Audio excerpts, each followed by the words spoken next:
Hey, welcome to the show. I'm your host, Jake Warren. This is Absolute Underground TV, where we expose you to the underground arts and entertainment culture of Victoria, British Columbia.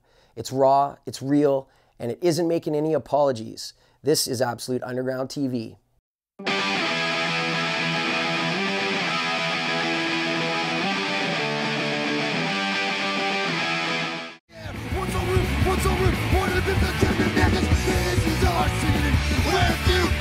The Punk Show at the Zone.fm.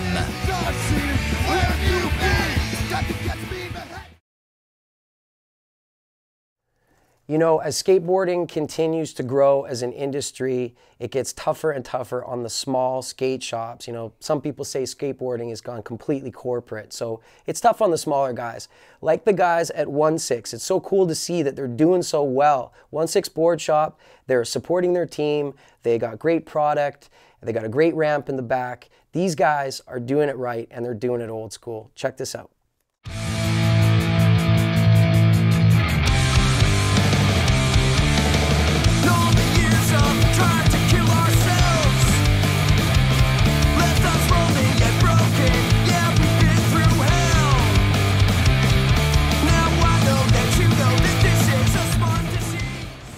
OneSix started back in 2002. Me and my good friend Nick decided that we wanted to open a skateboard shop, and yeah, that's pretty much it. We just went at it, and 10 years ago it started, and here we are now, supporting the skateboard community, and basically just something to give back to something that sort of changed the way we view the world. And it's always a dream, right? That's the dream when you're 14 years old. Usually when we started was 14, 15 years old, and that was our dream, to own a skateboard shop and just be involved with the skateboard industry for as long a time as possible.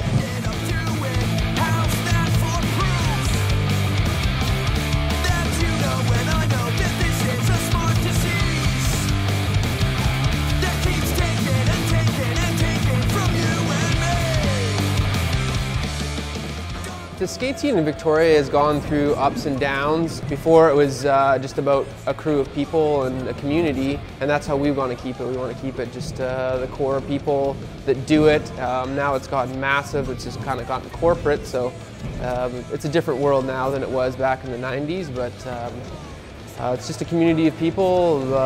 Now I'd say in Victoria there's probably 200 to 300 skateboarders that skate all the time, so we just keep getting bigger and more skate parks grow up, and it's just a big community of people.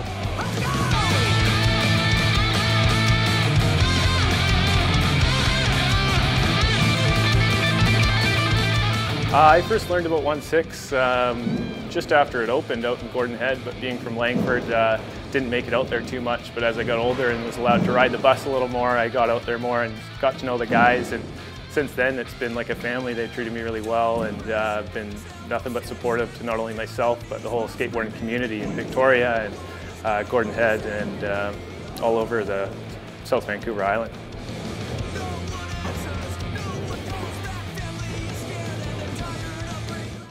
I guess we give back to kids through sponsorship,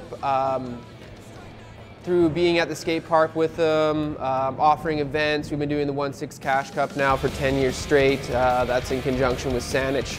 Worked in conjunction with them for 10 years now, and have a great relationship with them and the city of Victoria.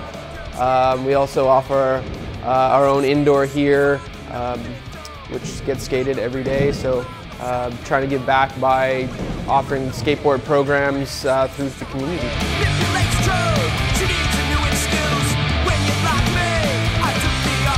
What do you, as like an older skateboarder and the owner of this shop, you're a mentor, you're a leader. What are these young kids like? What are you sort of trying to instill in them as far as like growing up and, I don't know, becoming young men? I don't know. I just try and be positive and show them that it's something you can do for a long period of time. It's not just something you can do till you're 20 and you have to quit because, you know, other things take over. It's something that's good for your lifestyle. It keeps you young at heart, and it's good physically. It's good exercise. So, yeah, it's just something you can do and have fun and meet a lot of cool people along the way. Some of my best life friends are through skateboarding community. So, yeah, just. It's a whole lifestyle, and you can do it anywhere in the world. You can travel and do it. And BC's got a great community of skate parks now, and all the way down the coast. It's just fun to be involved with. And do you look at yourself as a mentor then sometimes when you see these young kids coming into the shop and they look up to you and they're asking for a sticker or something, you know, and they're on the team? Do you feel a sense of pride in that maybe? I do feel pride, yeah. I just want to try and be on the same level, and I don't know. I guess I don't see myself in here as like a mentor. I guess I don't know if the word. I don't see myself really as a mentor. I just want to do it, try and provide a cool shop for people to come to, hang out, have a cool vibe, and that's it.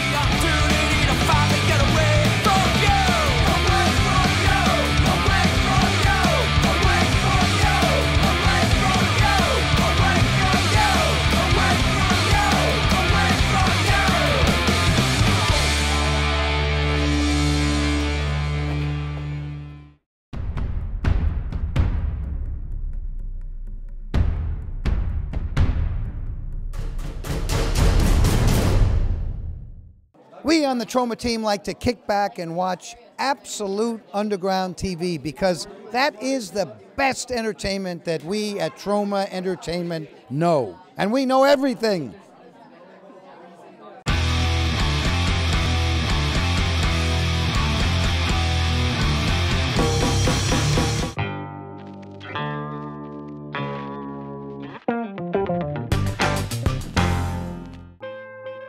My good friend and tattoo artist Chris David moved to Victoria from Toronto about 5 years ago, but it only took him a month or two to develop a reputation as one of the top guys in a city already filled with incredible talent.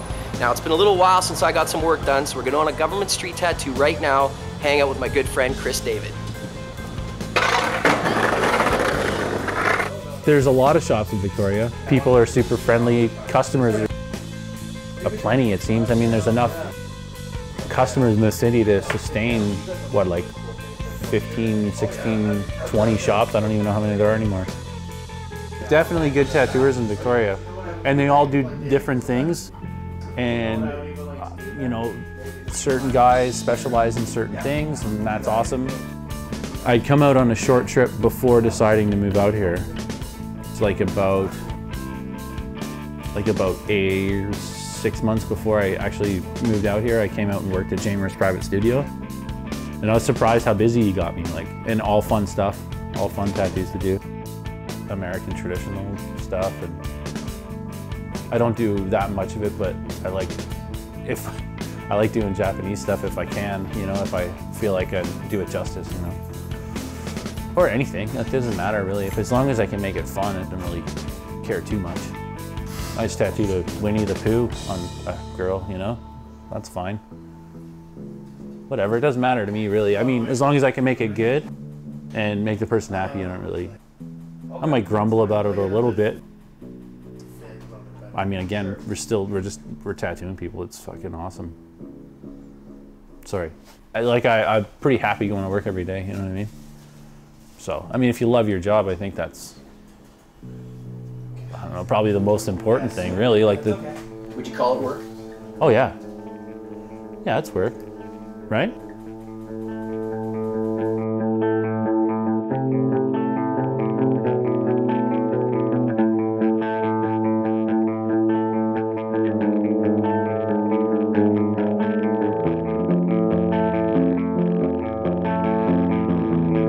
Specific date when I started, but it was around 99, I think, when I started my apprenticeship.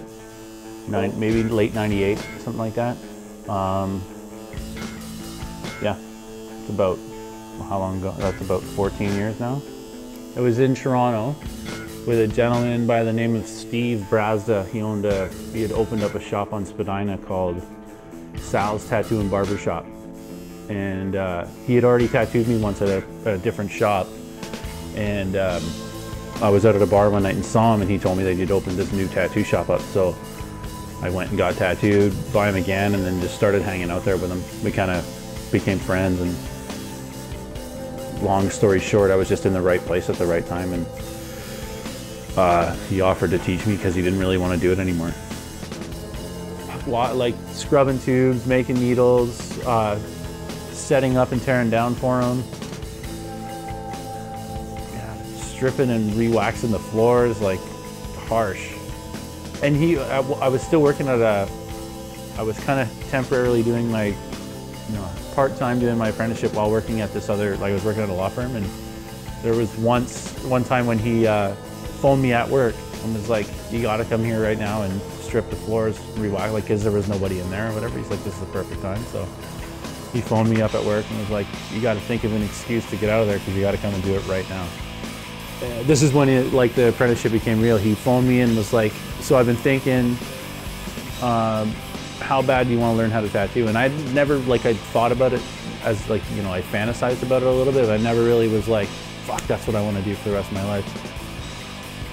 And when he said that, I was like, okay, yeah, let's do this. And he's like, hey, go quit your job right now. So I hung the phone up and I was like, I guess I gotta, I already told him I would, so I went into my office and I told my boss that I quit. Gave him 2 weeks notice or whatever, and I just gotten on salary with full benefits and all that shit, like 2 weeks previous to that day. So that was it.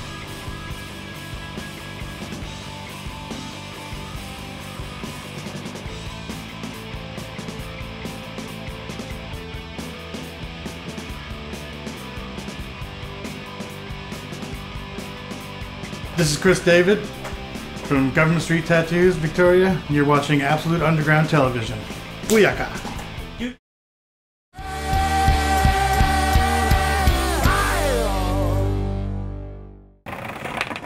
I wish that bus would hurry. So many things to do. Damn, she's hot. I need to get out and skate. Kicks are getting old. And I'm over this bus. Gotta get the job, man. I gotta get that money.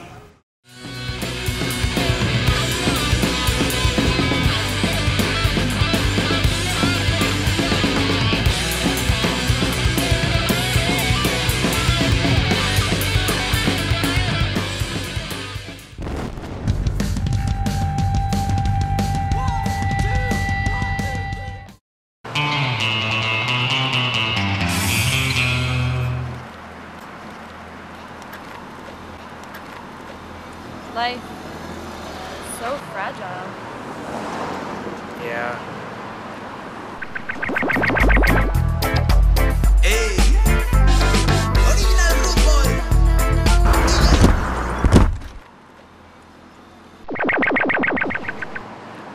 So sad.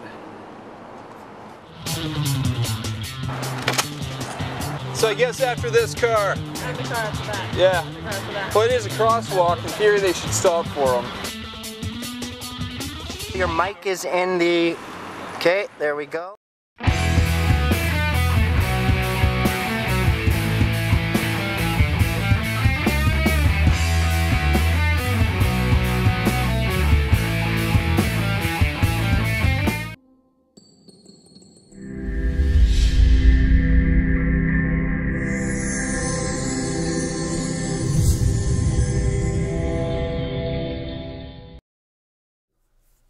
So recently, the Evaporators from Vancouver, BC played here in Victoria, and you know their lead singer. Everybody knows their lead singer, Nardwuar, the Human Serviette. Now, Ira Hunter, our editor-in-chief, caught up with him to do a quick interview, and his buddy Rob Nesbitt was there as well. And, well, you know, you get what you get when you're talking to Nardwuar. You either love him, or you hate him, or you pick him up and you wipe the side of your mouth after having a big bite of a burrito. Either way, it's Nardwuar, ladies and gentlemen. Check this out.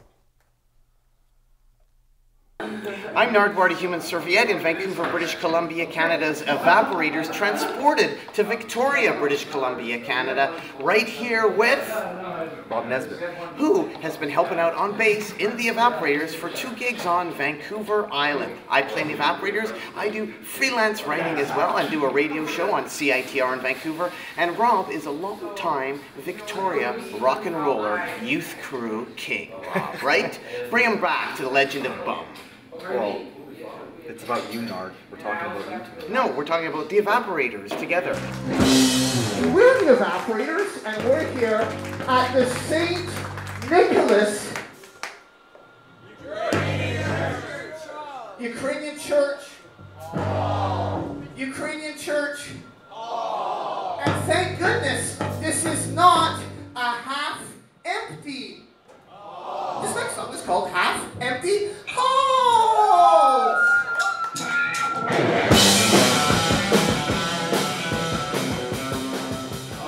Well, I always like jumping up and down, and I was dressed actually tonight as this gentleman right here, Mr. Canada, Captain Canada, the Guardian, and Rob was dressed as Stephen Hamm tonight. That's true. It's a Halloween show. And Sean Mrazek was dressed as Sean Mrazek, and John Collins was dressed as John Collins. So that's the outfits for tonight. A lot of jumping up and down and a lot of sweat here at St. Nicholas's Ukrainian Hall, all ages. And you also surfed on your organ. I surfed on my organ, and I don't know if you can see that anywhere here.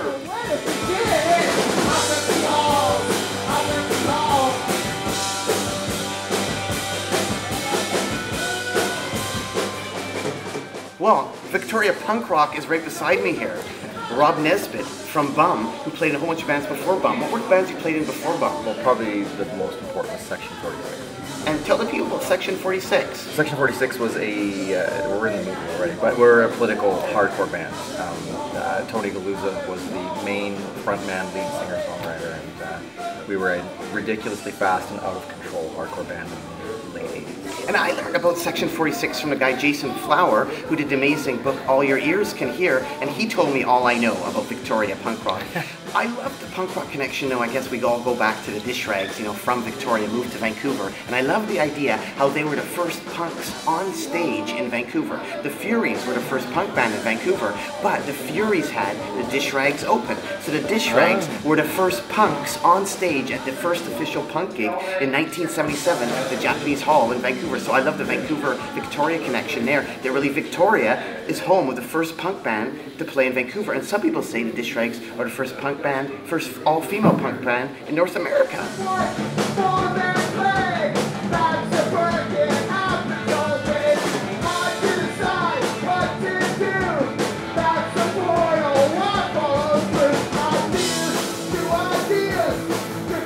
I think lately, though, probably my favorite interview has been actually with the rap group A$AP Rocky, because at the very end of every interview I do, I go do-do-loot-do, do-do, and I kind of just go, ah, and when I did that, oftentimes like I'm freezing there, some people like walk off, some people push me or whatever and say weird things like fuck off, do-do-loot-do, fuck off, that's what Courtney Love did. Well, A$AP Rocky's crew just danced behind me, like about 15 guys just sort of danced behind me for about 2 minutes. It was amazing, so I think that's kind of my favorite at the moment there, just because I just can't believe this is like one tiny camcorder, nothing like this Absolute Underground.TV rig that's filming right now, was able to film 15 guys, A$AP Rocky. So A$AP Rocky, that's probably one of my favorite interviews right now. Definitely the favorite interview of 2012. Coming to you right now from St. Nick's Ukrainian Hall.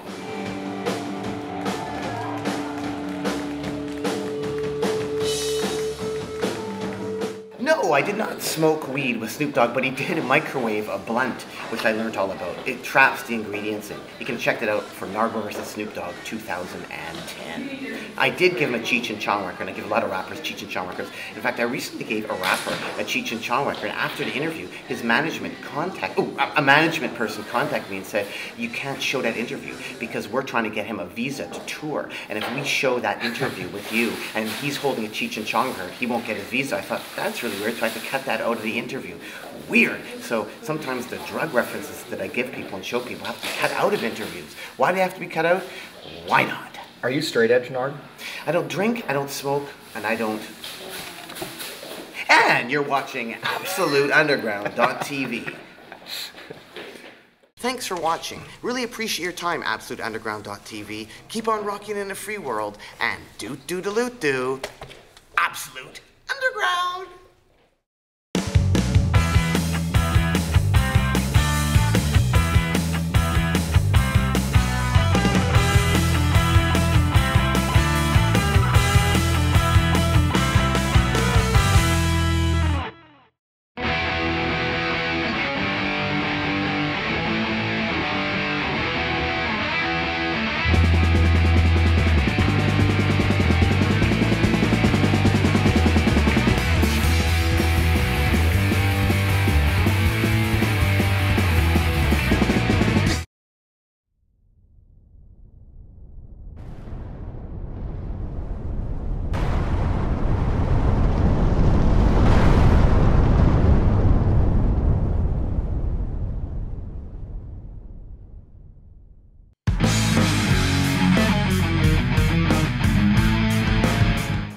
to do right now is buy some props and play some pranks.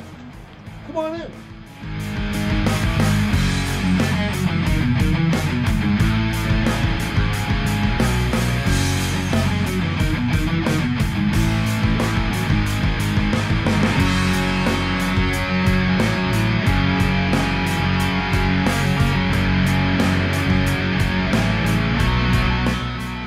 I got props.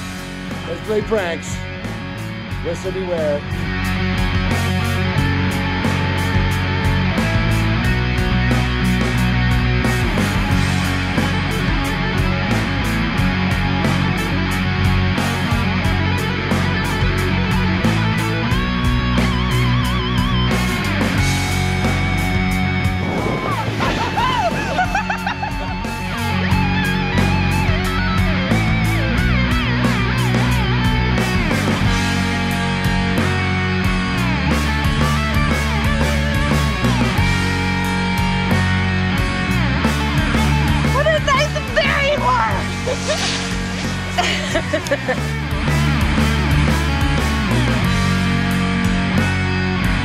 Bears belong in the mountain. That's where they're supposed to be. As long as he stays out of the village.